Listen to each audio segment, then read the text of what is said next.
Hi, this is Jason Aaron, writer of Southern Bastards, and you're listening to Comics Conspiracy.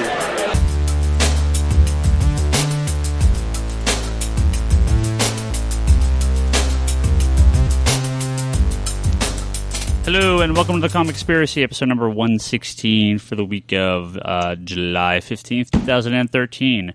We were back. Sorry for missing last week, Will. We'll talk about that in a second. Sorry about that hand slap. There must have been a bug. Yeah, that's fine. I'm used to flying cockroaches. Whenever I see a bug, I expect it to be a cockroach. So, wow, hopefully there's no flying cockroaches here. I'm Ryan Higgins. Who's here with me? Brock's here. Bryce. Whoa. Omar. No Charlie, no Toby. They're getting ready for San Diego Comic-Con, or already down there, in Charlie's case. Charlie's probably sleeping on the grass in front of Hall H already. Yeah. Getting ready for the Doctor Who panel on Sunday. Fuck. Let's keep it real. Omar, you've been gone a couple weeks. Yeah. You've been on vacation in Hawaii. 10 days in Hawaii. Yeah, you're looking a little... Getting my golden farmer's shine tan is on. all gone. Yeah. You know? What? Eating some poi and some sashimi and some... Oh, Spam. Yeah. Delicious. Spam musubi, yeah. You can get that here, too, if you like. Oh, no, thank you. Now I got the Everything you hear is going to be like and like and faka. So... Now, while you were down there, you bought a couple comic books. How are comic book stores in Hawaii? Is there? I have a feeling they can't be one very many of them and two very big. The shop of all shops is Gecko. Okay, it's run by my homeboy Ted. Which island? In Oahu. Okay. Yeah, I think he had a shop maybe in another island, and he had two shops in Oahu, but now it's just consolidated down to one. Ted is the man. He's like actually a guy that he's a transplant surprise. Kind of like most people in Oahu. But he's been there for a long time, set his roots. He has a shop, like old school style shop, where you walk in. I just totally hit your mic there for a second. Sorry, go ahead. Okay. So Ted at Gecko Books, it's like right over near, what is it? There can't be that many streets on the island. There's a lot of streets. Say whatever it is. I'm sure down a lot of streets. Don't worry about it. Google Maps, Gecko Books. Anyways, Gecko Books is the mecca of the Nerd Central area. So like if there is ever an anime festival, whatever, it's gonna be in that row because you got Gecko Books right around the corner. You have Toys and Joys, which is like the biggest robot / weapons store you go to. It makes sense to only people that are within the culture that know what's up with that. Yeah. The biggest weapons store? Weapons / anime / manga. It's like... Because I've been to some big weapons shops. It's not like actual guns. It's like replica stuff. But you can still get a batarang there, and you can throw it at somebody, and they can die. Yeah. Get the fuck out. I'm serious. I was going to buy one and bring it back, but I didn't want it to get confiscated. You know that it would have been confiscated. Oh, for sure. But even if I think even if I checked it in, it probably Can you wouldn't imagine confiscated. TSA? Mr. Brodrock, we're going to need to take away your batarang. Yeah, dude, that would be incredible. Anyways, that, and then they have another shop right down the street, which this guy, for the life of me, I'm trying to think of what the name of this shop is, but this guy has the most love for toys, where he has like a whole like a toy like kind of like story that's being told, mostly about Green Lantern. So this is the place you have to go to. They're all hung by string and they're like all fighting together. But he does Care Bears too. He does he mixes all the most random things that you can imagine would be Green Lantern related. He even makes like a Wolverine fear, like Sinestro Lantern. Like he does all this weird shit. I think it's something Maniac, because that would only be appropriate for it to be called Maniac, right? Collector Maniac. I don't know. But anyways, yeah, Ted and Chemo. Chemo's his homeboy. I haven't seen Chemo in a while, so maybe, I don't know if he works there anymore. But their shop, what's great about them is they have all the back issues that you imagine. They have even some issues like key issues, and the key issues are actually kept in good condition. They're not all moldy, as most books are at Hawaii shops. Because of the weather. Right, it's just difficult to be a collector in Hawaii because you have to replace, I think, the Mylar. Like, how often do you have to usually replace it? Maybe 2 years? Oh, a year? Like 7 to 10 years. 7 to 10 years. You have to replace them every 2 to 3 years. Jeez. Otherwise, you get mold all in your books and they're they're done already. Yeah, because the humidity, the weather all year Yeah, I didn't long. even think about that. And because the room temperature of every room is like fucking 85 degrees. I was going to say, they must have to keep that room, because if it gets hot in the store here, I swear, like you just see the covers just folding. Exactly. Yeah. Exactly. Books. Like if you go to even a Barnes and Noble, you pull a book aside and you see everything's wavy. Yeah. You know what I mean? It's all growth already. Holy shit. Yeah, it's Wait, crazy. so what do you do if you've bound your entire collection of X-Men? You're screwed. You have to pretty much have to sell get it off and then move to You have Hawaii. to get a climate controlled room. Yeah, exactly. Climate control room, exactly. With like a pressure entrance. yeah, like keep it at 75. You'll be good to go. This is no good. Yeah, you'd be paying a lot of money too. Well, actually, the good thing about Hawaii too is you also get a lot of sun. So most homes, they're recyclable energy. So they have the solar panels On every So house. they're actually Or getting most. paid by the electric companies for the most part, rather than paying like $150. Hey, that's something the Californians you should get do. you get paid a long 15 time ago. bucks. Hawaiians 'Cause you're- 1, U.S. government 0. What a surprise! Are the issues there retail, or are they more expensive? Because I know The key issues are way more expensive. I mean, so just if you like- buy like a Wolverine, No, I Captain America, that fucking cool ass reflection cover, or is that Hulk? No, it's Hulk. That's Hogan. That you can buy at most shops for like $35 to $50 if it's like maybe I don't know in a decent value. There, it's gonna be like $125, $150. No, because, Holy I meant fuck. just like off, brand new No issues way. off yeah, the wall. and people will buy it. Huh? I meant just like brand new issues. Oh, off brand new the watch on the wall. They get it at the same time. They get on Yeah. on Tuesdays. Yeah. They're good to go. I asked him if he had Pacific Rim HeroClix already. I wanted to buy the whole thing from him, but he didn't have it. But Do they have your hooks at all? yeah, they do. They do. They got a great little. At They have Gecko a, Place. not at Gecko Books. Gecko Books is primarily comics, but what's good about Gecko Books too, they also do the apparel to the max. Like they pull out a few shirts that they think are just incredible, things, and they buy them in every different size. They have them color coded. It's like perfect. Ted, I'm going to give you a shout out later so you can hear that you're getting so much free advertisement. And all you do is give me 10%. What the fuck? Dang. And I wasn't even on a Wednesday. What's the sales tax rate in Hawaii? The sales tax is only 4%. No, whatever.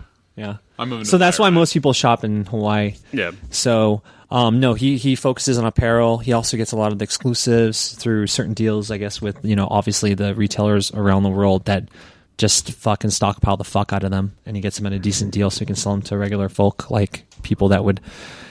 In Hawaii, it's not cool to be a dork. Here, Yeah. everyone wants to be fucking hipster with Yeah. fucking their thick-ass glasses. In Hawaii, it's not going to be there.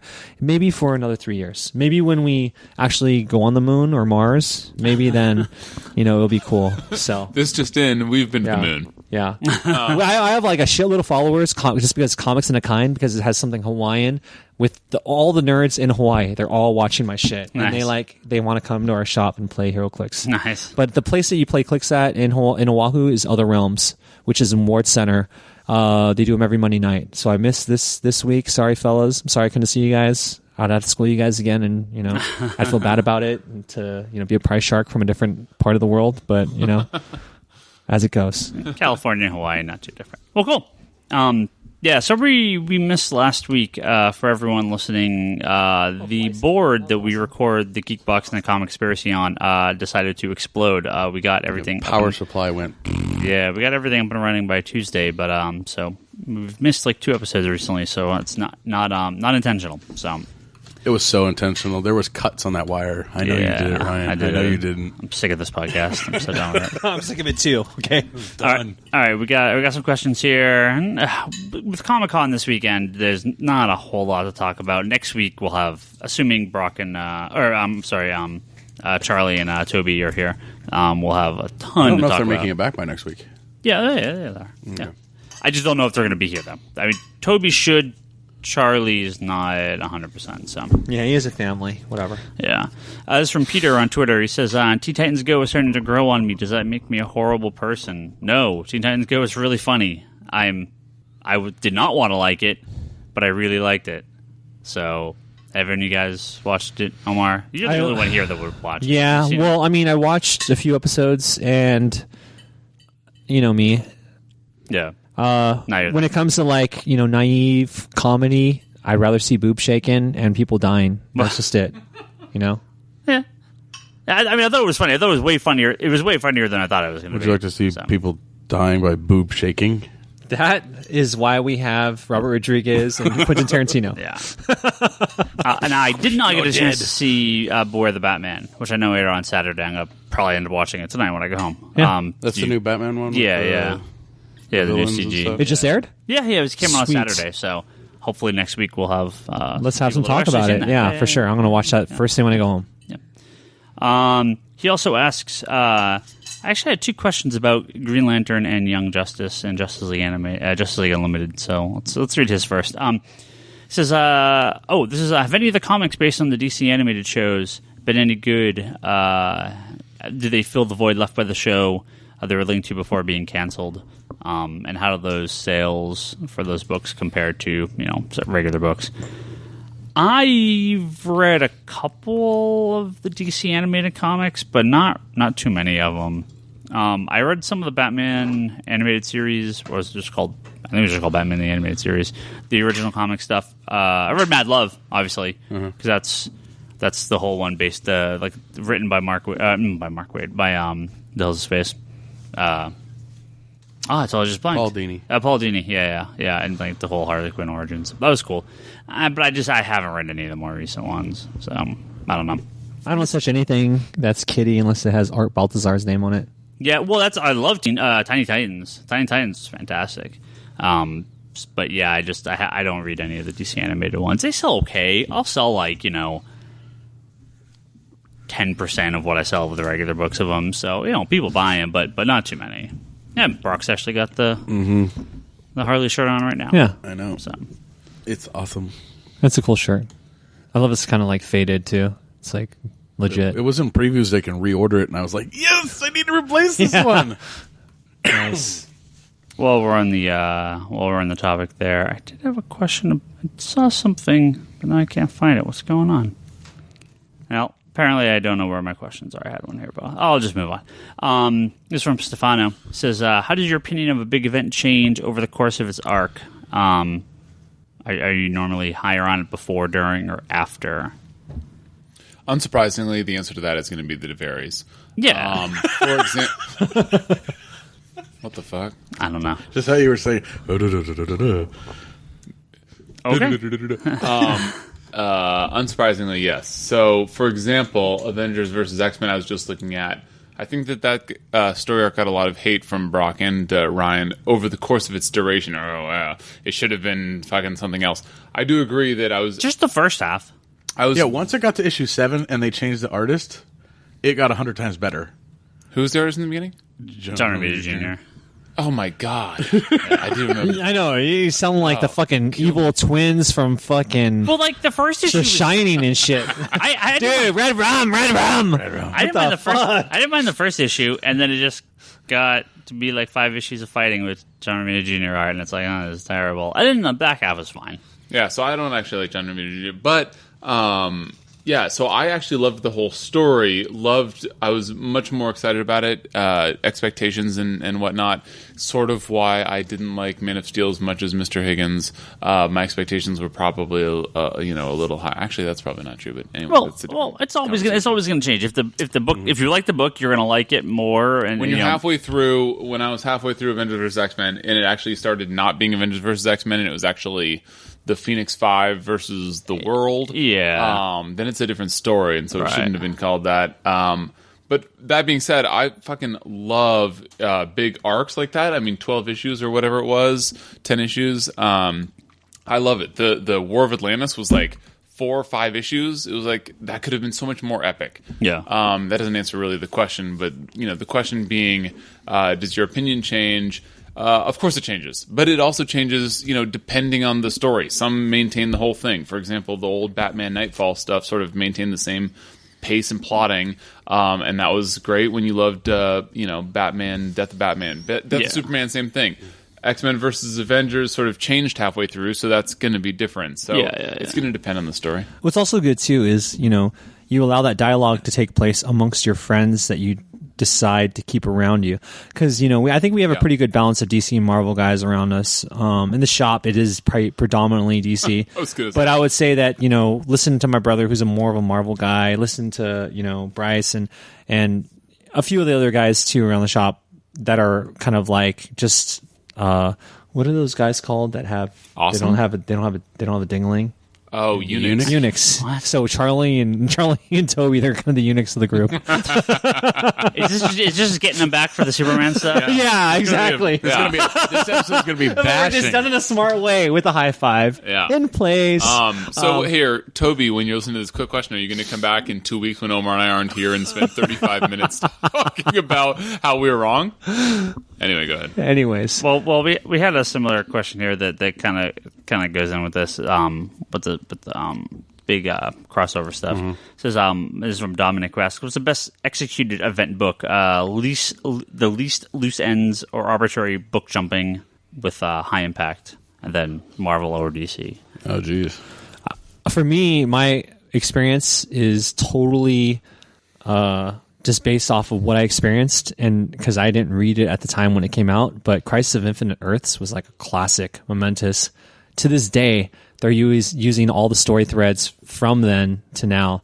I think the art, the characters that they selected to use, the villains, fucking incredible. And I only read this maybe less than like 4 years ago, and it came out in what, 89?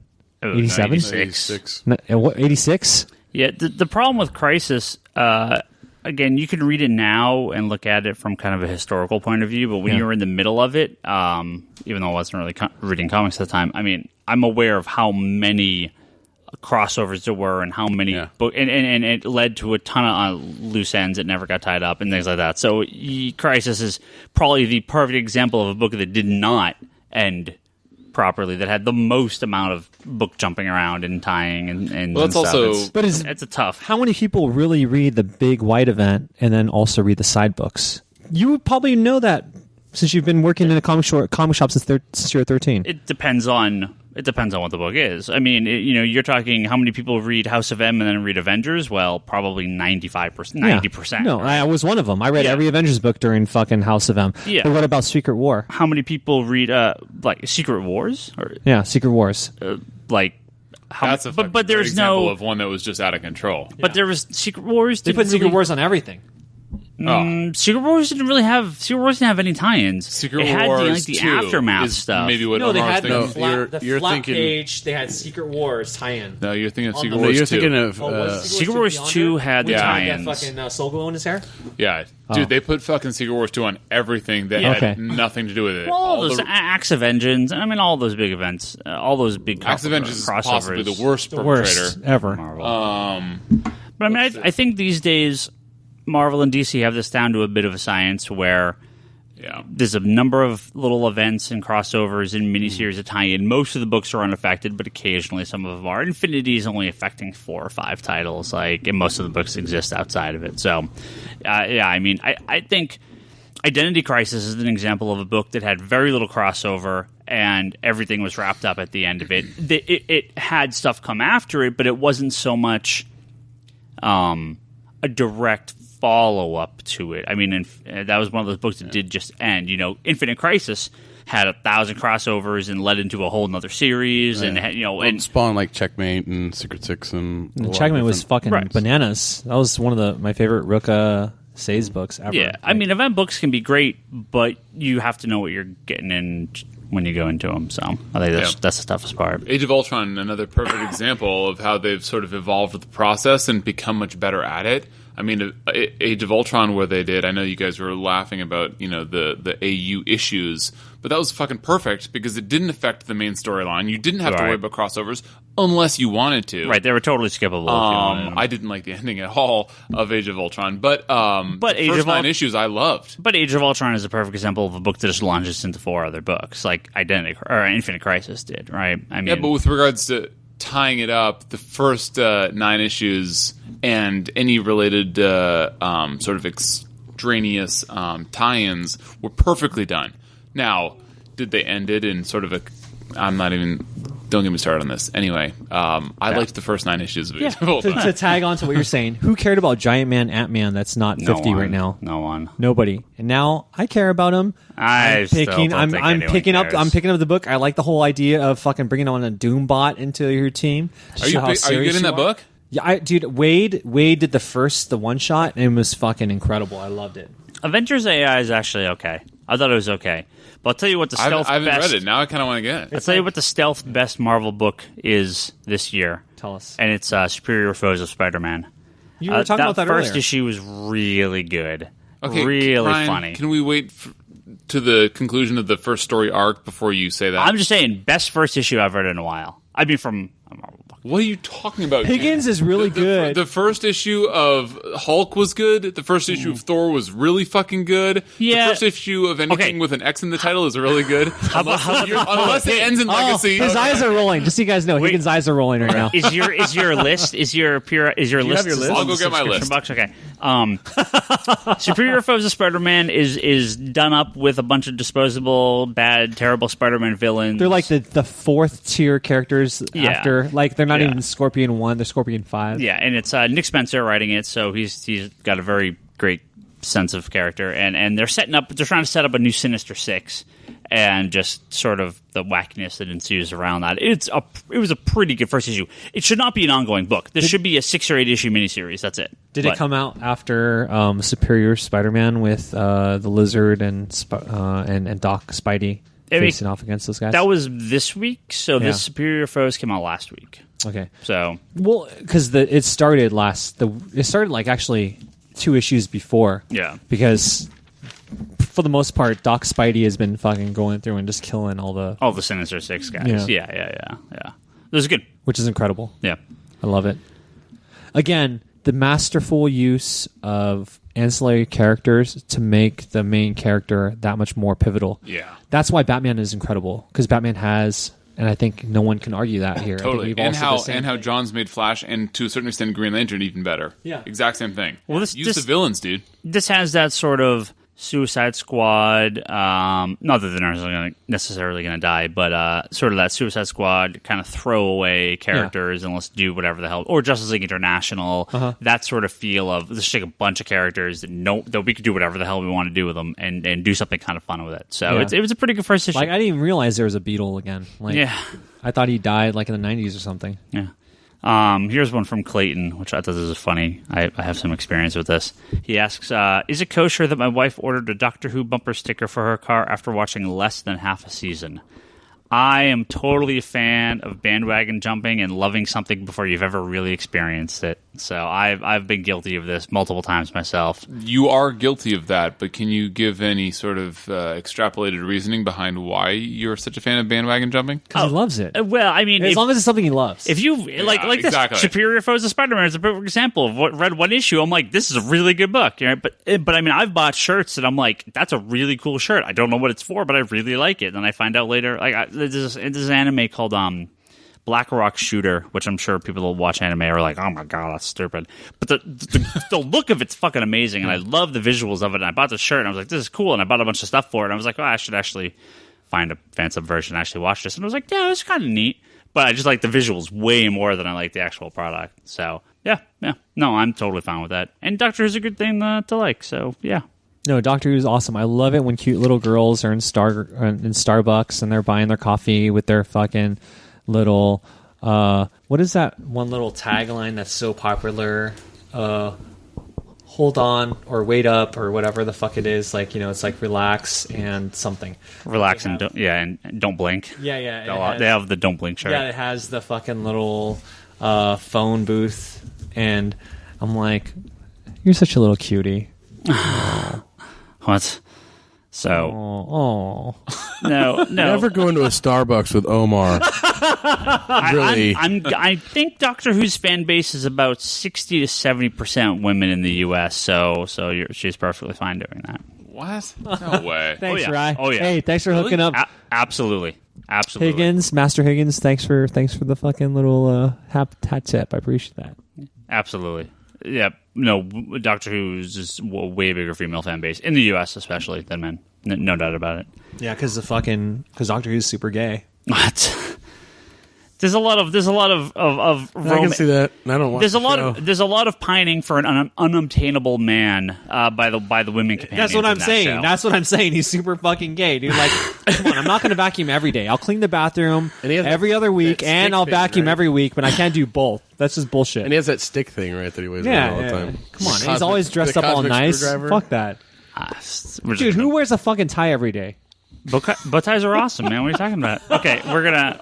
This kind of makes me want to watch this show. We're gonna Is move this on. all from here. Doctor Who show? Separate conversation. The new Doctor Who. The new Doctor. All right. Okay. I've heard that it's great. I It's haven't like seen Old any of it. Testament, New Testament. Yeah, it's fantastic. Is that how it I'm is? actually I'm catching up on Doctor Who because I kind of got in late to the new stuff, and I've been the 50th anniversary is on November 23rd, and I'm going to catch up with all the current stuff before then. So I just finished Series 4, so I'm like more than halfway there.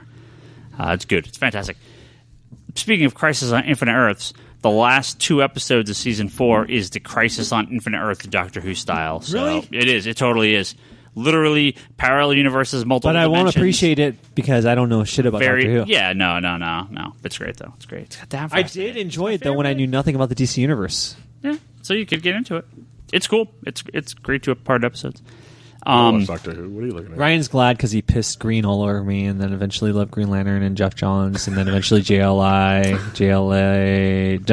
JLA. Marco asks, and I did not actually have any idea what he was talking about till I looked it up, and I'm still not 100% sure. Perfect timing with your click, asshole. Yeah. That was actually timed. It wasn't an edit. Opinions on Marvel spoiling part of Infinity's ending with Inhumanity. Can publishers hype events without spoilers? I had no idea what Inhumanity was when I read this 10 minutes spoiler ago. alert, question reader. Apparently, Inhumanity is a new Inhumans, Don't tell me. I don't want to know. a new Inhuman series that I completely thanks did not know anything about. I thought it was going to be something connected to PETA. Written by Matt Fraction with art by Joe Mad, so we'll get 2 issues. Come on, Joe. Hook it up, son. 2, that's You be pretty chasing generous. that tail too much, buddy. Yeah. I'm I sure. love partying with him, though. He's so funny.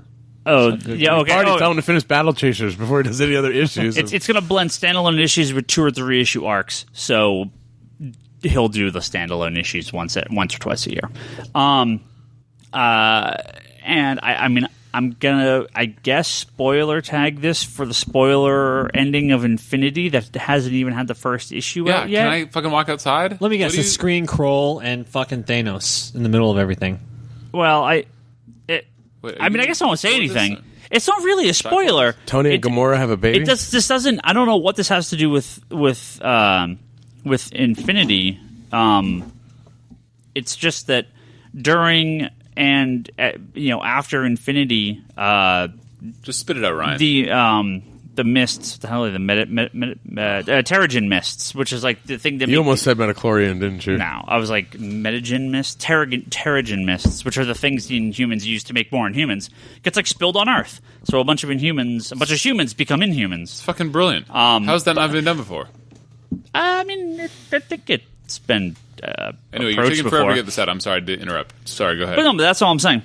Like, Oh, that's just the that's plot it. of it. So there's all these inhuman humans running around, and Wait. So you're saying that Thanos is going to be defeated?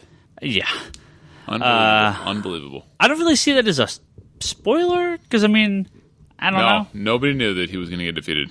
No, it's Now you're an nothing to do with yeah.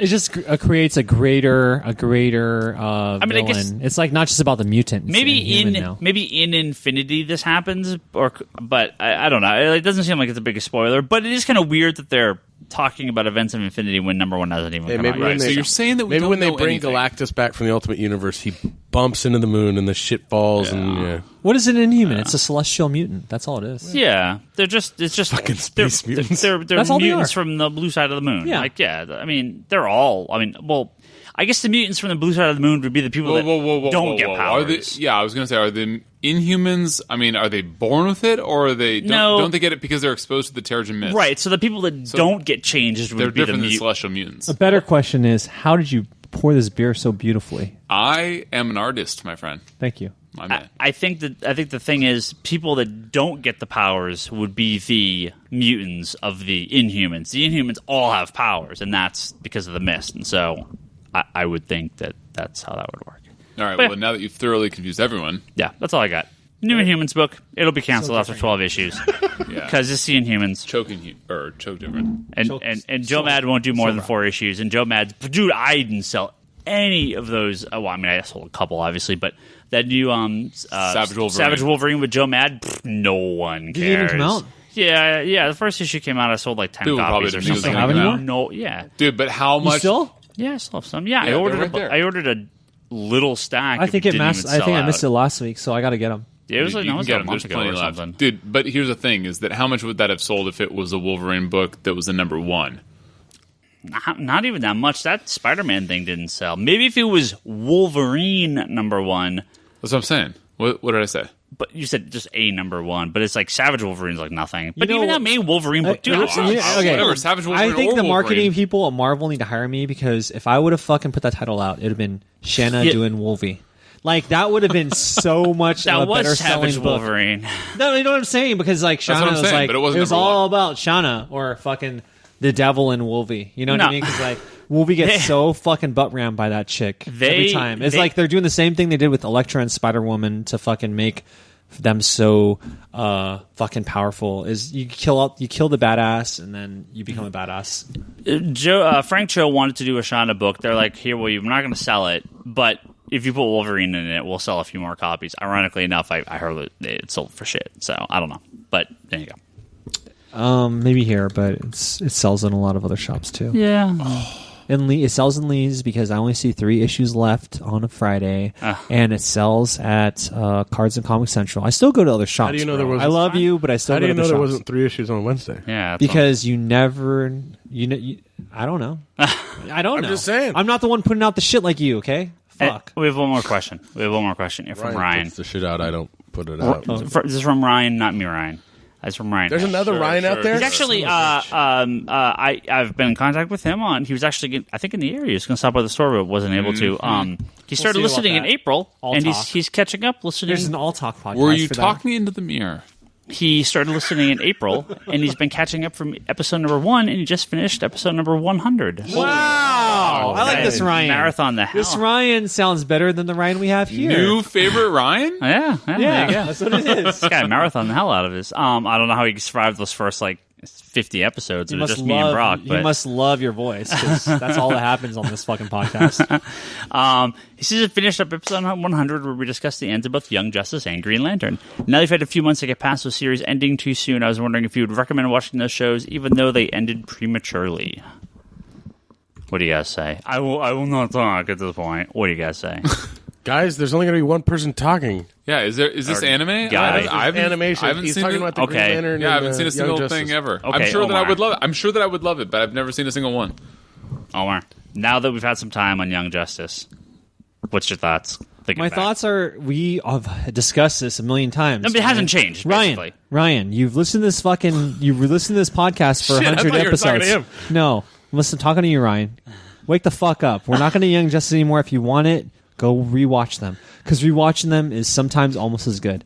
And I actually really enjoyed the whole the middle portion of Young Justice when he becomes when Aqualad you see him starting to turn to the dark side and getting all fucked over with his lineage and then going to the bad side, but you don't realize that the carpet's just being pulled in your rug because he's just a splinter cell. Like that whole portion is so fucking good to rewatch. I gotta tell you, the middle part of Young Justice is awesome. We're not going to get Young Justice again. It's just too pioneer. It's too ahead of its time.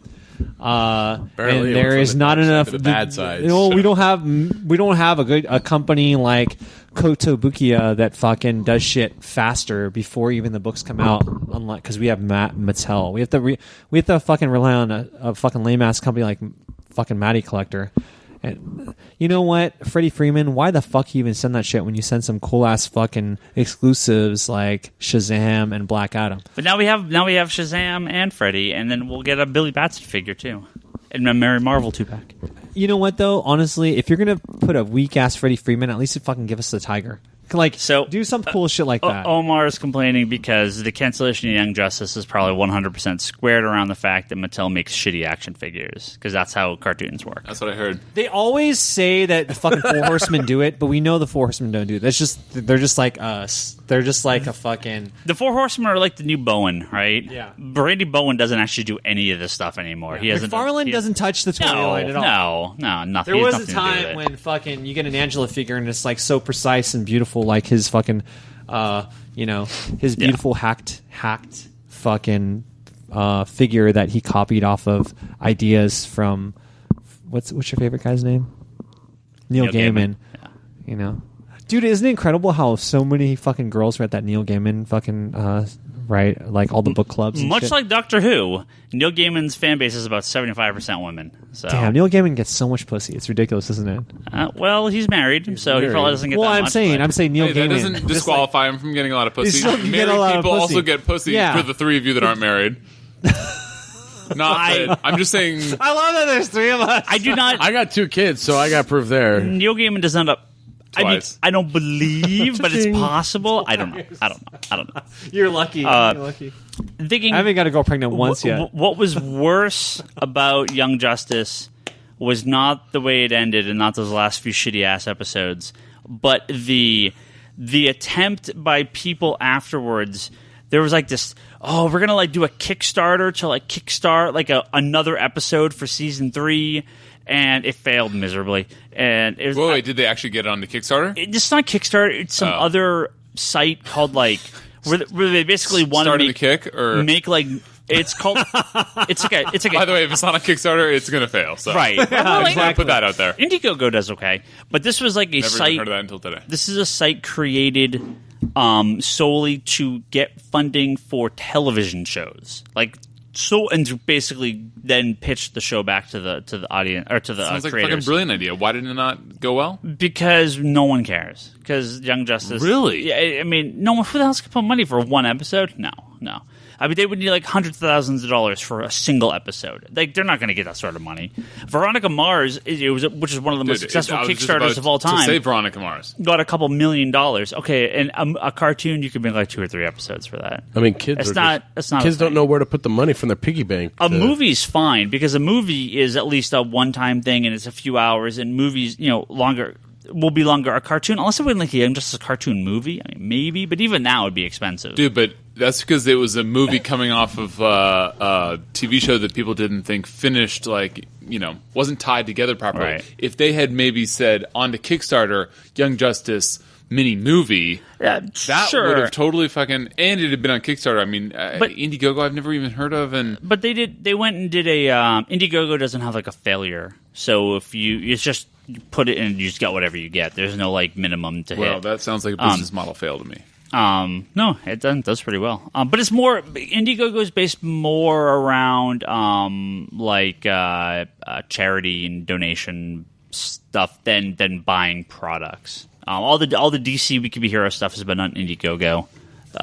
So anyway, and just the fan reaction after the cancellation of Young Justice was more embarrassing than the actual ending of Young Justice. However, Green Lantern, if they brought it back, I think they could do it perfectly because it ended as high quality as it started, or actually higher quality than it started. I don't feel there was any sort of crap ending. The very end of Young Justice was really good, but the last few episodes they had already given up. Green Lantern kept pretty solid the whole way through, and but it's done. But it doesn't matter. So I haven't seen over. any of these, It's over. but I had to sit through all the seasons with you guys talking about how amazing it was. Yeah, I'm it's sure that it would it's be over. amazing. I'm sure that if I ever saw it, I would love it. I mean, if they came back to do more, I'd be first in line to watch either of them. But they're done. We have Beware the Batman now and Teen Titans Go. That's what we're getting. yeah. How many of you guys love that Archer and Armstrong cover? That's fucking incredible. Which one? Like That the little 8-bit retro ones? run? Yeah. They have all Just these. like Young Justice and Green Lantern. They have all It's these- like we're gonna love it because it happened and it's gone. Then it's done. Sorry. Yeah. Hey, Brock. What? What's up? Something we were going to talk about last week that we didn't get a chance to. Oh, yeah. Was it my X-Men list that you were asking Brock about? No, I think it's Image Why Expo. would you ask me about an X-Men list? I think it's Image Expo and all of that We'll do your arm elbow Because rubbing. 100% of listeners are more interested in me talking about the X-Men than Brock's image. We'll do your X-Men. I'm just kidding. We'll do your. Are you talking about X-Men or X-Force movie? No, all X books. Hold on, Don't look at the hold on. list. You're going to hear the list. Don't worry about it. We'll do. We want to hear about Brock's. Brock actually has some great stories from that show. Brock with the Image Expos. We're going to talk about that. Then we'll discuss Bryce's quarterly top 7 X-Men list, Did you go to the party? and then a bunch of movies. What? How were you allowed to go to the party? Your girlfriend must have killed you after that. No. So Brock, Did she know? Yeah. Brock, Yes. Yes, you went Ryan. to Image Expo 2013 in San Francisco. Yes, I did. On July 2nd. Yes. Which was a Tuesday. No one knew about it, by the way. There's no marketing anywhere. Old Navy had How more many marketing people were in the there? streets. I'm actually curious about that. Like, if you were to guess, 1,000 more, bigger than Big Wow, Be honest. No. smaller than Big Wow. Smaller than Big Wow. It's only one day. They had it at the Yerba Buena Center. Big Bow is small. So That's where the kids go play, by the way. Yerba Buena Gardens, they have like a carousel and they have a bowling alley there, and that's about it. across the street is the theater. You're thinking of what's on the corner there. Yeah. Where of the Mission. Yeah. So you go to the WonderCon and then the corner. You want to get to your list? Is this what your hand motions are for? No, but the listeners don't care about where the fuck it is in San Francisco. Go. But the auditorium was pretty full, at least for the keynote speech that Eric Stevenson gave. They introduced a lot of great books that sound really, really interesting. I have a list here, which we'll go over in a minute. So. Yeah. It wasn't the best location, I think, for the event because they had the signings upstairs. And so you pretty much had this long-ass line that then trickled down the steps and then out the door.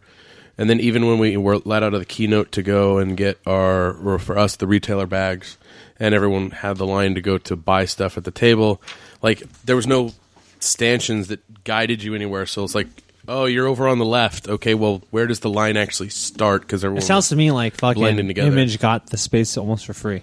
Well, so this was Image did this 2 years ago, I believe. Not last year, right? Was it 2 years ago? yeah, it No, was last 2000 year. Was it last year? Last year they did it in fucking Oakland. It was awesome. It was like this. It was like the smallest show I've ever been to. Yeah. Since I was like 13. This is not a convention. This is like a little thing Image puts on, and this time they decided to do it differently, where there's no dealers, no one selling stuff except for Image selling some promotional stuff. But they announced a bunch of titles. They kind of did like a little speech, and I'm assuming they'll do this. It's kind of like the E3 press conferences before E3 with Microsoft and Sony. This is sort of the same thing. We're going to have Image get all the stuff out on their own day before San Diego Comic-Con. And then, so when we're at Comic-Con, we'll promote the the series books, that already exists, so it doesn't get drowned out. Let me go through the list. Yeah, but well, let's see. You got there. Well, I'll go through the books first, and then we'll talk about what was there. So, and you could tell us what you thought about it because you actually probably saw more than we did. Rick Remender and Matteo Scalera have a book, Black Science. Yeah. What was your takeaway on that? It sounds just like a science fiction book by Rick Remender. They can't go into too many specifics on it, but it sounds really, really interesting. And he was talking about his influence, his FE 80s influence. Yeah. And so, like, the thing popped up on the screen, and the first thought of my head was weird science. And then he has another book coming out, which is called Deadly Class. Okay. Which, again, falls along that same, like, 80s vein. But literally, like, I looked at the cover art that they posted, and it looked like the 16 Candles poster. Yeah. So, but it looks... I mean, both titles look No, interesting. Breakfast Club. Breakfast Club, sorry. Yeah, Breakfast Club. Yeah. Both titles seem really interesting. But, I mean, they didn't give too many specifics on them, so... Because I'm on this IGN article, and they seem to have some more details here. They have Alone, which is by J. Michael Straczynski and Bill Sienkiewicz, which is let's see here, to deconstruct comic book storytelling, blah, blah, blah. There's not really details here. He's also bringing over Lost Souls and Dream Police, which are two miniseries he did for Marvel. Yep. He has the rights to those, so those are coming over. He's got Sidekick coming out. Yeah, Black Science, who this is a spiritual successor to Fear Agent. So, okay, was that? And then Deadly Class, which is Rick Remender and Wes Craig. So it's a mix of the 80s punk scene stuff. It's got a very Love and Rockets feel. Okay. So, for anyone familiar with that. Image Expo. MPH, which is a new Mark Miller book with Duncan Ferrigno. Is it about Neil Patrick Harris? MPH. Miles per hour. Oh, MPH, sorry, my bad. Yeah. Honestly, they had a video playing of Mark Miller saying hi to us during the keynote. And he's like, this new book's coming out, MPH, and I don't think anyone really understood what he was saying because his accent was so thick. There's a checklist for this shit? There's a checklist for Villains Month? What the fuck? I will get to that stuff later. We're recording a podcast. No, MPH, it says here, if Jupiter's legacy is Watchmen... Jesus Christ, Mark, you're the worst. if Jupiter's Legacy is Watchmen, then MPH is the Marvel Universe. It is as crucial to the line as Fantastic Four was to Marvel. Mark Miller, you never change. You're the fucking worst. You love Mark Miller. Noah by Darren Aronofsky. Oh, Omar. No, nothing. I love me some Darren Aronofsky. Your boy? I love me some Darren Aronofsky. So it's Biblical Tale of Noah and the Flood. I don't even remember hearing about that. Did they announce that there? Did they talk about that? Not Noah. So that must come out later. I'm sure it's not going to happen. We'll see. ODYC or Odyssey, By Matt by Fraction. and Christian Ward. It's coming out. It's basically the Odyssey in space. Yeah. Awesome. So yeah, which sounds good. Sign me up for that. I know Brock's excited for this one, Southern Bastards. Oh hell yes! By Jason Aaron and Jason Latour.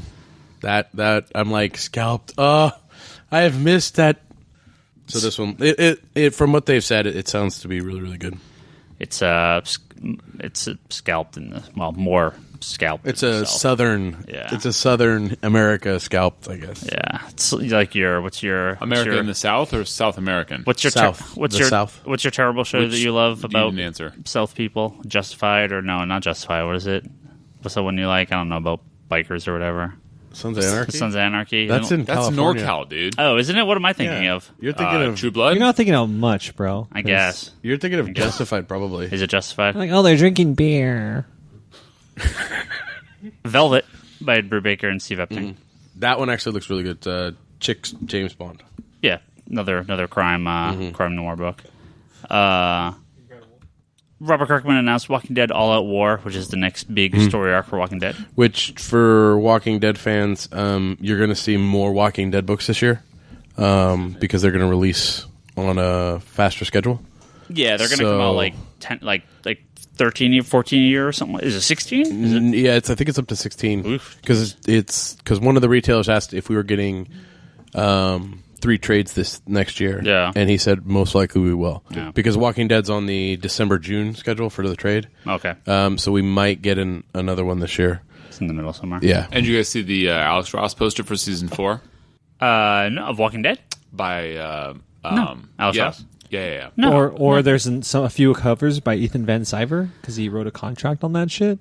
Oh, well, the Walking Dead covers? Because there was like 12 covers for number, was it 115 that's coming out? There's like, or 10 covers. This is the 10th anniversary of Walking Dead. Yeah. So, And they're coming out with a Walking Dead 1 in color yeah. for the 10th That's anniversary. kinda neat. He said he was a sellout because of it. Yeah. It's just incredible that we're going to get Battle of the Planets, live action, Walking Dead, Ethan Van Sciver cover, and X-Force movie. You're kind of all over that thing. Yeah. So Brock, tell us about New Expo. Tell us I about New agree. Those Expo. are all awesome. They are all awesome, but Brock, what's up? So tell us about the after party. Tell us about your experiences. What did you do there? Well, I drove up with our friends over at Elusive, Steve and Anna, and we got to the expo right when they started the keynote. So we basically sat down, and then they Eric Stevenson talked and introduced all the writers that were there. Matt Fraction, Rick Remender, Jason Aaron, Jason Latour, Ed Brubaker, J. Michael Straczynski, Robert Kirkman. They did actually. Curtis Weeb. I'm sorry to interrupt, but besides the new books, they also announced that Five Ghosts, a personal favorite of mine, is getting turned into an ongoing series. Correct? I believe so. Yeah. I think that was at the beginning That's awesome. of That's a the great story. Straczynski panel, but I wasn't there for that. Okay. So after the keynote, they basically had a bunch of panels where creators would talk and stuff like that. And then they also had signings for the creators that weren't having a panel. So I stayed for the Robert Kirkman one. Asked him a question about the age appropriateness of when kids should read The Walking Dead. What did he say? He said, I don't think Summarize. 7-year-olds should be reading it, but Totally agree. it's kind of up to the parents' discretion and the kind of the maturity of the child. Also, totally agree. And then I went to get Matt Fraction to sign the Satellite Sam exclusive that we got there. And while I was in line, it changed to the Ed Brubaker line and Curtis Weeb line. So, I mean, it was a good time. Like I said, I think the venue wasn't correct for what they wanted to do. because the lines were just annoying to deal with. But the after party was really, really fun. We got to, was it Julian's on the corner? And so they had a back area sectioned off, and we were, as retailers, we were allowed to go half an hour early. So I talked with Robert Kirkman, I talked with Matt Fraction, Rick Remender, Jason Aaron, Jason Latour. Like I talked to these guys, and it was just really nice to kind of be in an environment where you can actually like say hi. Were you playing pool with them? And no, none of them were really playing pool. They were drinking. Actually, Nick Dragato, who draws. Robert Kirkman doesn't drink though. Huh? What? Robert Kirkman doesn't drink. Well, no, everyone was having something. I don't know if it was alcoholic or not. Huh. I mean, Nick Dragato was drinking water, and when I was up at the bar, he walks up and he hands me his free drink ticket. He says, "Here, use it." I was like, "Thanks, man." Cool. But yeah, no, there was a lot of fun. It was really down to earth. It's nice to be able to talk to the guys and get to know them a little bit. So yeah, but you guys are all. I was able to get some things for the podcast, so Cool. those will be rolling out soon. Nice. Yeah, for those of you, well, none of you have heard it. Brock has sound bites from some of the fucking greatest creators. Hopefully you hear one of them before this episode. Yeah. Well, he has a ton too, which was like it was really awesome to hear. Yeah, no, I mean, He was like, "Here, listen to this one." I was like, "That's awesome." And then he played like 6 more, and I was like, "That's awesome." And then he played another 3, and I was like, "Holy!" And shit. every single one mispronounces the name of the podcast, but that's okay. We love them. It's funny. It's No. like Wow, how do you mispronounce comics no, they conspiracy? Yeah, It's, no, it's comic. it's comic conspiracy, but you say it. You say the it comic quickly, you conspiracy, can't even tell. But they go the comics conspiracy, so it doesn't matter. Ryan, that's your mistake. You misnamed the store. Yeah, you fucked up on your branding. So Your cool I ass thought the Legion, sound bites were with your fucking cool ass really graffiti cool. Legion shirt that fits you so well, but doesn't So, fit me well.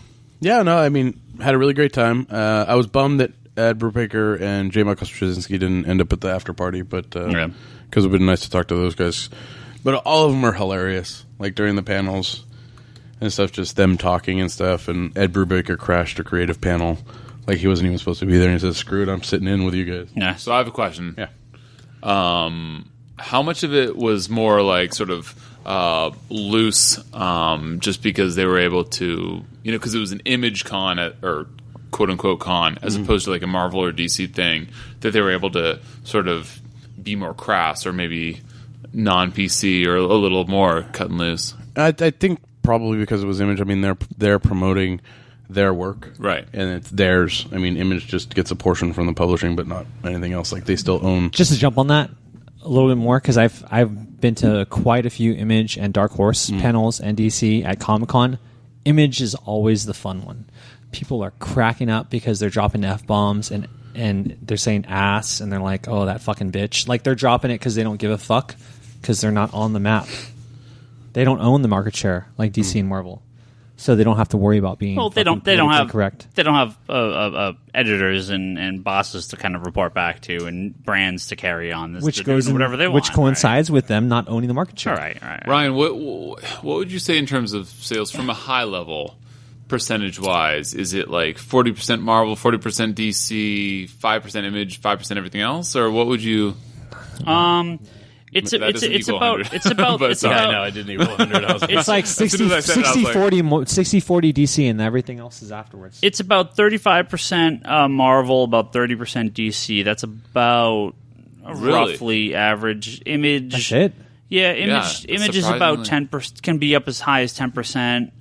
Is this units or sales? It should be units. Yeah, Dark Horse, Image. They should be about both between 6 and 8, sometimes 10%. Each of them? Yeah. IDW, Boom. They'll come in at 4 to 5%. Interesting. Viz I will would get not in have there at thought that. 4% or something like Is that because the X-Men titles sell so few? What, the X-Men titles? No, I'm just kidding. I mean, it used to be like 80% Marvel, 15% DC, 5% everything else. Sure, So it's very Well, we've come a long way. It from sounds that. like Marvel's still winning. Quick question: Is Marvel They've been still doing winning? good. You Oh, just yeah. said numbers. Oh, Oh yeah, Marvel. I mean, Marvel overtook the market share from DC and Unishare quite a while ago, so they've been on top pretty. Right now, it's 50-50 shirts representation. We have DC, Marvel, and Capcom. Yeah, half and well, half. only 2 of the 4 shirts look good. Oh, yeah. I like those shirts, actually. How can you not like so a do Harley I. Quinn shirt? No, I Harlequin. like them too, Oh, but they're not Harlequin. Marvel, so I had to on the podcast at least talk. We got to wrap up in not too long here. So, Brock, any last... It's over already? Not over yet. Every fucking getting there. podcast I come It's on, getting I there. feel like it's so fast. It's getting not there. right. Brock, any last ImageCon words? Call Robert Kirkman an asshole. Nice. What did I say about that? He laughed. Nice. So All right. We'll go from there. why are you looking at me funny? Bryce, you got a few minutes here. We got one You're last thing to ginger. talk about I here. always look But at ginger before we talk about the apparently upcoming X-Force movie, Oh, dude, yeah. let's hear... Bryce has decided that he wants to do a top This is a quarterly segment. quarterly segment, top list of ongoing, or currently running X-Men titles. Sorry, bro. I only read like 2 of them, so I can help you So- with this. I think that's more than most people at this table read. So I started 4 or 5 with the X-Men top books, 5 list, and I was like, you know what? There's Whoa, more. Wait. I need to recommend something to Ryan. You should put a little of the X-Men cartoon music in right before. Oh, that is a great idea. So pause. Okay. And then It was not that great. I'm not either. going to do that. The only reason it was good is because we saw some of the storylines that we really wanted to see played Doesn't out that in make it animation good? form. What do you mean? And now we're watching it in actual live action, even though it's a shitty movie, just like Superman. Well, why don't you go ahead with your list? I like how you snuck that in there, my man. Okay, so I started off as a top 5. I was like, there's more than 5 good X-Men books, and this is me talking, so that might be a little generous. And then I was like, well, then I clearly have to do top 10, and then I counted them all, and there's only 13 total, and I was like, there's definitely not only 3 bad X-Men related titles. So, caveat, I did not include any Deadpool, even though, according to Rob Liefeld in the X-Force movie, he will be in that. But that was not included in terms of my top 7 X titles. Bryce's top 7 X titles of Q3 2013. All right, the there first you go. one, ladies and gentlemen... Oh, start at 7? I'll start at 7. Start at 7. Okay, so number 7, X Factor. Let's look at Peter David. Storied career, Hulk, X Factor. Canceled. He's Canceled. Done, X wait, Factor. no, not fucking canceled. He fucking retired, didn't he? No? They canceled it. But I mean, it's gonna What? get rebooted or something. But Oh, fuck. I thought that he retired because of his stroke. well, I think he's still gonna be doing some work. Yeah, he was going to finish up what he had. Oh. Wait, they went fucking like 215 issues and then stopped? Anyway, I love Peter David. He's a little breaking the fourth wall. If you ever read his his issue recaps at the beginning of the issues, he loves to tell you about his family, which is like, Peter, okay, I love you, but don't really care what your daughter's doing. Anyway, But I remember I told you. Remember this? I told you. I This know. guy, Yep. Peter is such a dude. Like no. I thought he love- was gay as Omar- fuck, but he's not. He's such a dude. He'd be like checking girls out Yeah. on the fucking rooftop Omar of told me a parties. great story about him in the city. Was it Isotope, where he Yeah. was checking out girls with Omar? That's a pretty fucking cool story. Anyway, that comes in at number 7.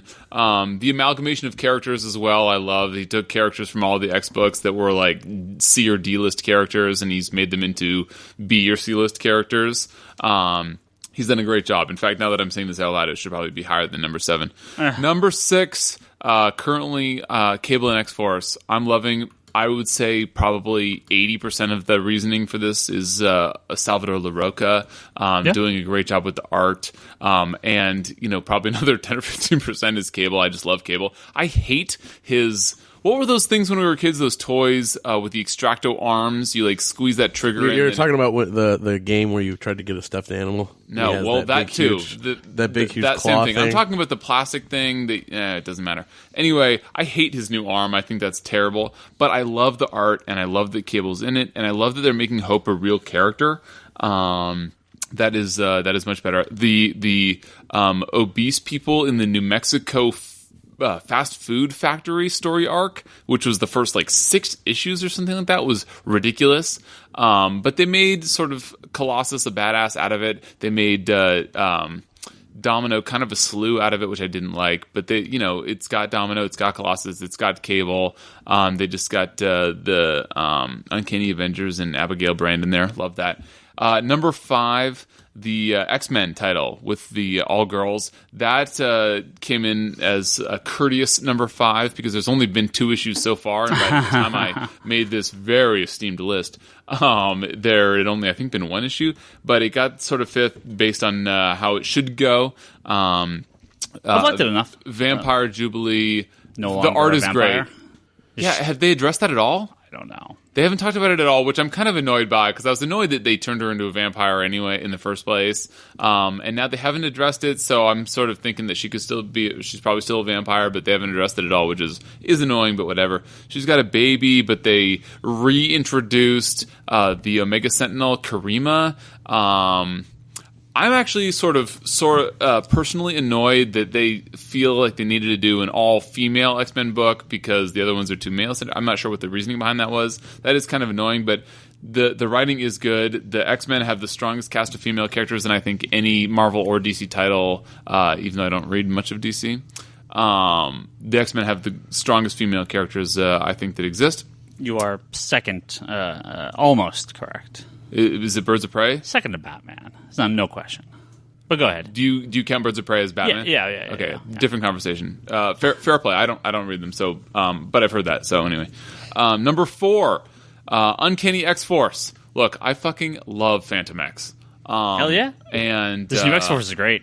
And I hope that he makes a little appearance in the X-Force movie. I don't expect him to, and I don't think he deserves it. But I think that he's a great fucking faux French guy. Do you see what I did there with the French word? And loved the whole Robin Hood thing, the fake thief thing, or the real thief thing, I should say.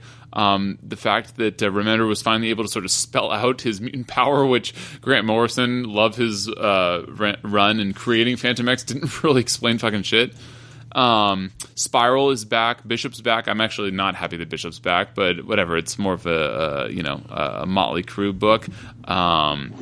I love it. I think that all the characters are great, and I love Phantom X, so the fact that he's a main character in that story is great. Also, it's probably number 4 and not 5 or 6, just because Remender's run was so great, even though this is not Remender. Number 3, Wolverine and the X-Men.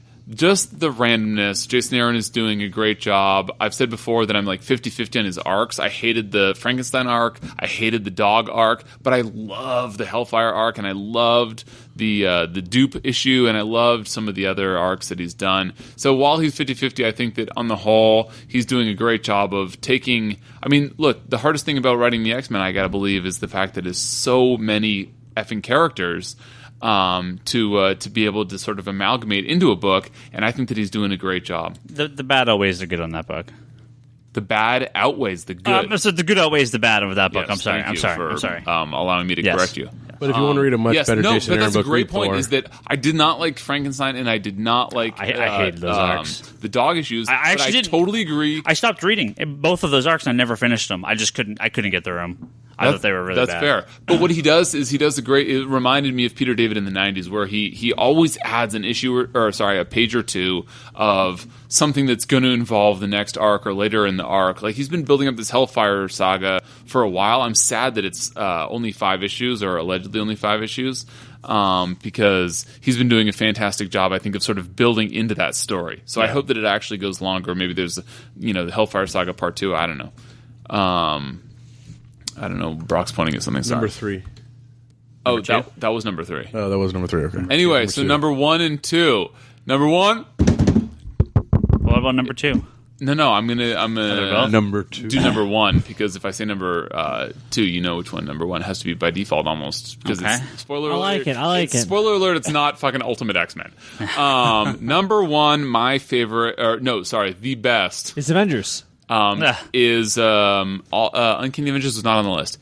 What? It's not an X-Men book, bro. It's an X-Men book. Okay, this is my quarterly review. Oh. All new X-Men. Look, Brock hates the setup, and he talked a lot of shit about it, and he's a fucking wanker for that. But all new X-Men. Look, how do you make the X-Men fresh again? You introduce the original 5 X-Men in the current world, and even though Brock and Ryan, more Brock than Ryan, but hated the whole, they're just going to mind wipe him at the end. Yeah, they're fucking going to do that. So piss off and enjoy the book while it's running. It's fun, it's new, it's fresh. You get all these. It's almost like a what if. I fucking love what if stories. No, fuck what if. So how can you not have Uncanny Avengers on that? That's such a fucking. Uncanny Avengers is not an X. It's an X-Men book. Uncanny starts with Uncanny. Is yeah, it ends with Avengers. I fought with Bryce about not including Deadpool and Uncanny Avengers. They're both X-Men books, but whatever. Dude, that's ridiculous. Dude, Uncanny Avengers is like one of my favorite let's tone it books. down. It's ridiculous is a little strong. Maybe. Oh, you don't think so? Look, it's not the Mighty X-Men. The Mighty X-Men would have been a book. Uncanny Avengers is an Avengers book. Who leads the team? Dude, we have Wolverine and Rogue and Havoc. Okay, Havoc is not an X-Men. But who leads the team? Is Havoc's Wolverine an X-Men? What? Havoc's an X-Men, but no, I'm not saying he's not an X-Men. I'm saying that. Look, I'm saying that was a pity invite by Captain America. Yeah. Oh, I'll let you Havoc run the team. Token. Cap. Token invite. Token invite. I'll let you have an speeding their Avengers. fuel right now. By the way, Is Wolverine Havoc even on the team? Havoc? Yeah, of course he is. Captain America tried to kick him I'm off. sorry. Those John Cassidy issues just took three months apart to come out. So Captain America tried to kick him off, but Wolverine said, "I'm not getting kicked off this boat because it's hardcore Wolverine. That's from a different fucking time. Okay, and he's gonna fucking kill everybody. What? Oh, your mind's been blown. Okay, we'll make this very simple. If Uncanny Avengers had been included, it would have been number 3 or 4, and everything else would have gotten bumped down 1. If Deadpool was included, it would have been number 8, and not Okay, on this list. I'm okay with this list now. Okay, there you go. What's number 2? Anyway, so yes, All New X-Men is number 1 because it's fun, it's new, it's a fresh idea. It's Bendis, of course. Obviously. And I have a fucking soft spot for Bendis, which nobody else at this table shares. Number 2 is Uncanny X-Men. Who doesn't fucking love a good villain? We have fucking Villains Month coming out from DC. Uncanny X-Men is almost like a villains book at this point, with Magneto and Cyclops, the bad guy, quote unquote, with Emma Frost, with the Cuckoos being fucking badasses, with Magic being like more awesome than she's ever been ever. And written well. I love Chris Pichello, and I think that not many people share that with me, but I fucking love him. Is that Mexican Speedball still in it? Yeah. No, he left as of last issue. Well, but he was still in it, so.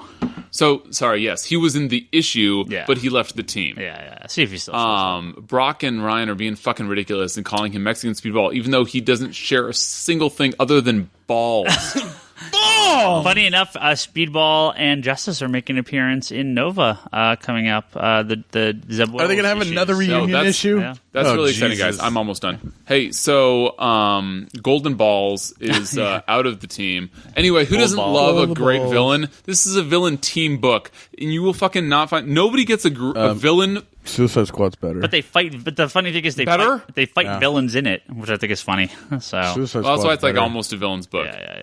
And Suicide hey, Squad's readable. That's Brock, not. hey, this just in: Uncanny X-Men selling more than Suicide Squad. I don't care. Anyway, So, anyway, who doesn't love a fucking good villain? Who doesn't love a fucking good villain book? Even if you love Suicide Squad, villain books are fucking fun to read. That's basically a villain book. Is I think That's why we canceled Thunderbolts.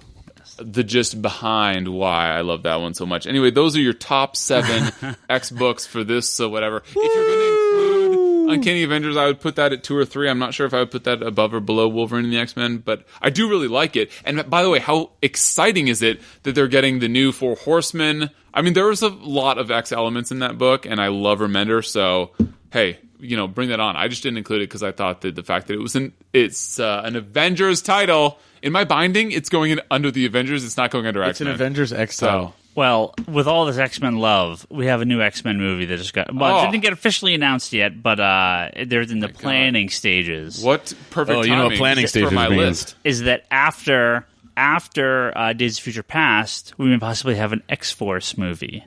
It is being adapted and possibly directed by Jeff Wadlow, who did Kick-Ass 2. So very familiar, and that's That's Mark not a good resume. Well, and Mark Miller's buddy, and Mark Miller is the one heading up the X-Men stuff at Fox. So, no, he's doing FF. Is he working? Yeah, he's working on the X-Men stuff too. Yeah,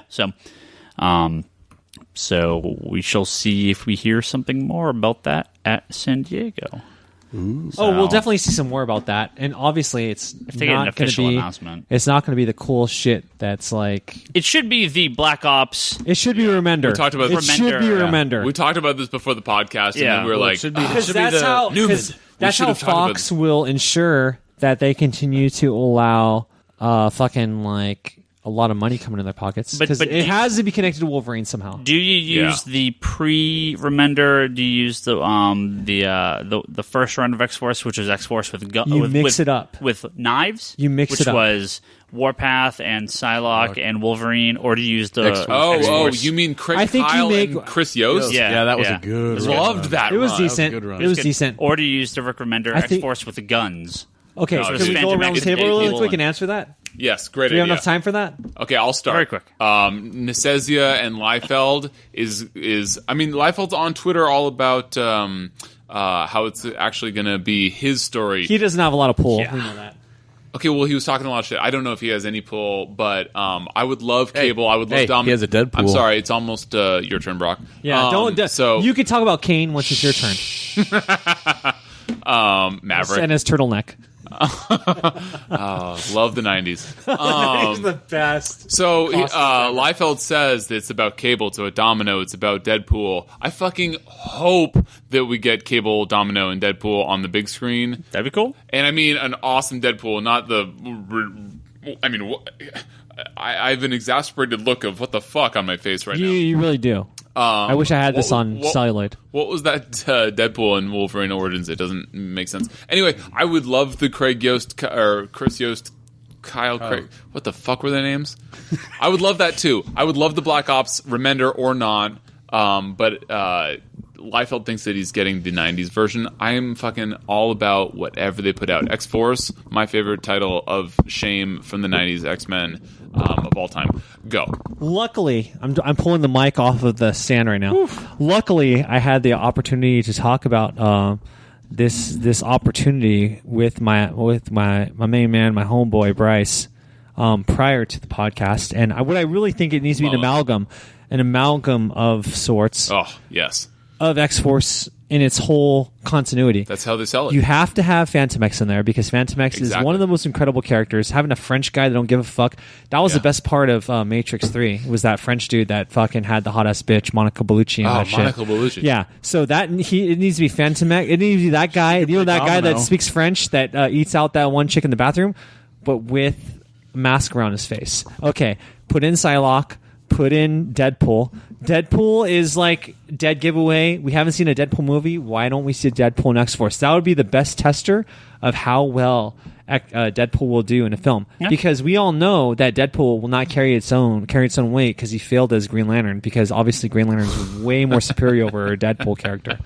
Wait, didn't they greenlight Magneto Origins and Deadpool Origins at one point in time? I mean, obviously it doesn't. Yeah, what does that mean, though? It means no. But I'm wondering, like, what happened when they say greenlight? It's like, what does that mean? Nothing. All that means is Ryan Reynolds is not going to be seen as Deadpool. That's not going to happen. They fucked up that Deadpool. Cable has to happen. Cable, I think Cable and Hope. If Fox wants to maintain the rights to fucking X-Men and hold them with it and not have to resell it like they did to Daredevil and Doctor Strange or whatever else, Black Panther, everything else that they sold as obscure to fucking from Fox back to fucking Marvel, they need to hold on to the X-Men shit. X-Men and Spider-Man. They need to ensure that they have their Clone Wars for Spider-Man and that they have that's Sony, but yeah. X-Force. What do you mean Sony? Sony has Spider-Man. Fox has X-Men. Oh, it's different. My bad. But it's the same exact what you're saying. I'll tell you what X-Force team it needs to be. Oh, Ryan. Tell me. Wait. Ryan, you're passing over Brock? Ryan, does it involve Henry Cavill? Bro, don't we want to end with you, though? Because Brock, you know it's not going to be a high note. It's going to be an ultimate low note. That's true. It's going to be so depressing, you're going to just want to press stop. In terms of building up, you should have gone to Omar third and me I'm fourth. not Toby, asshole. Jeez. It needs to be balls under the table. Anarchist, an orphan, and fat, and dead girl. Yeah, and he's talking about ecstatics. And this will never happen. Yes, that's never happen. Maybe it's animation. That's the X-Force we need. With a face full of sarcasm, I say, yeah, Ryan, that's a good idea. Dupe for live action. No, but Dupe is different. First of all, Dupe is amazing, but Dupe is the only character that they're still writing. Yeah. Dead Girl. Nope. Didn't they show? Yes. Didn't she's had back? like 2 issues since, but I have not seen a Dupe HeroClix yet. So I don't think he's that's because it's too overpowered that even the power creep that is affecting HeroClix currently cannot handle Dupe. Brock, do you really have a say on this? No, I mean I think Cable would. Do you really have a say on this? Well, I didn't know. It didn't seem like X-Force and X-Force. Yeah, fucking Brock hates X-Force has been around for fucking since Brock hates Marvel. 89. Let's hear what he has to say about. I did like the knives Uncanny X-Force. Really? The Chris Yo stuff. The Chris Yo stuff. I really Love like Chris Yo stuff. But I mean, if you're going to do, X-Force, I mean, you have to have cable. You Tell him the boot joke you told me earlier. That was hilarious. Boot? The boot joke. What boot joke? Hey, fuck the boot joke. Let me right. jump in really quick. Boom Boom and Cannonball. Oh, they need to be fucking would in you that do X-Force that? movie. Why would Look, you do that to I'm just people? saying. Every X-Men movie has had some young up and coming Yes. actor that's made their start from the X-Men movies. Boom Boom Cannonball. Boom, boom, Get it Cannonball, done. Your new fucking Get it done. 16-year-old tweens that hook up and they win all the MTV awards, best boom, boom. kiss and best fucking fight scene. And Dude, it could totally be what's her name? Cyrus? Miley Cyrus. That totally has the boom boom haircut right now. She has that whole Ew, short no, haircut I don't want. going on. I don't want Miley Cyrus. Okay. No. But what Brock was about to say was that his joke earlier was, the casting director for X-Force needs to make sure that everybody yeah. has skinny ankles and wears boots that are funny looking. They need to not follow. That's a good one. They need That's to not. Well done. They need to Well not follow done. the Rob Liefeld character. well when they do done, casting. Brock. My version of your joke was better. I know. No, I think they should definitely have cable in there. Deadpool would be a good one to have. Phantom X, I'm not sure if he would work within the team. Oh, you're not Maybe sure if the initially. world is ready? What about Gideon? Really? You want to put a Bald, green-haired, fucking ponytail. really? Come on, son. You want to put Let's get it. That's stupid. Why? When was the last time we even saw Gideon in a comic book? Gideon! Good Lord. Do you guys remember Gideon? Yeah. I think how awesomely ridiculous. Part of the Gideon? New Warriors I think- crossover with X-Force. Or Fabian Cortez. Yeah. He's like the name of a Nike shoe. I think X-23 would be a good addition. Yeah, the Chris Yo stuff. yeah. The Chris Yo stuff. By the way, I don't think that Remender would have had his X-Force run She's if it so- hadn't He been wouldn't for have Chris had Yo's. it if Because there's so not for much them. Wolverine. But No, that's what I'm saying, is that Fox owes their life to this franchise for Hugh Jackman. Yeah, for Hugh Jackman, yeah. So you do an amalgamation. You do Cable, fucking badass. You get that old general guy from Avatar. Do you guys remember that guy? Jeez, yeah. How fucking awesome a Cable would that guy be? I could actually kind of see that. But he's too small for that, because Cable's kind of big. Cable's like fucking 6'7". now, do you guys? No, wanna only when Liefeld's now, drawing. I have a question. Do you want to see Shatterstar? I would love to see Shatterstar. Omar and I were talking about this earlier. Tell him. Not okay. Look, all right. So I'm Rob Liefeld. I'm Fabian DeSezia. I'm writing the plot for this. You know what's better than one blade is two parallel blades. It's doubly effective. Sarcasm. You know what's even better is that we can't even do two blades because that's not enough blades. We need to do spikes on the is it called Habbard? Scarab, yeah, Hubbard, yeah, that's Hubbard. Spikes on the scabbard because he's punching so many people with his double blade sword. There's just so much overkill with Shatterstar. And then Peter David gets a hold of him and he's like, "There's not enough gay people in, bisexual people in comics. Let's make Shatterstar bisexual because he's from Mojo World." Boom. Done. Richter also. Sorry, you go. No, can I just say, why is Shatterstar, who's one of my favorite characters of the 90s, why has he got to be fucking having some twirly ass hair and shit, like looking like he has like a whole 2 bottles of Aquanet and that shit? Like it's all like hair bared, and then he has it all flirted out. Who has a better ponytail, Shatterstar or Gideon?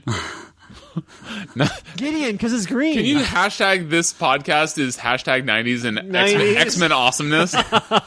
We'll get right on it. Look, all right, guys. You've never had such a good 90s podcast segment Ryan's as these not happy past about 5 this. minutes. Ryan's not I'm about the 90s. it's He's about the 80s. I'm all good, man. I read all this shit.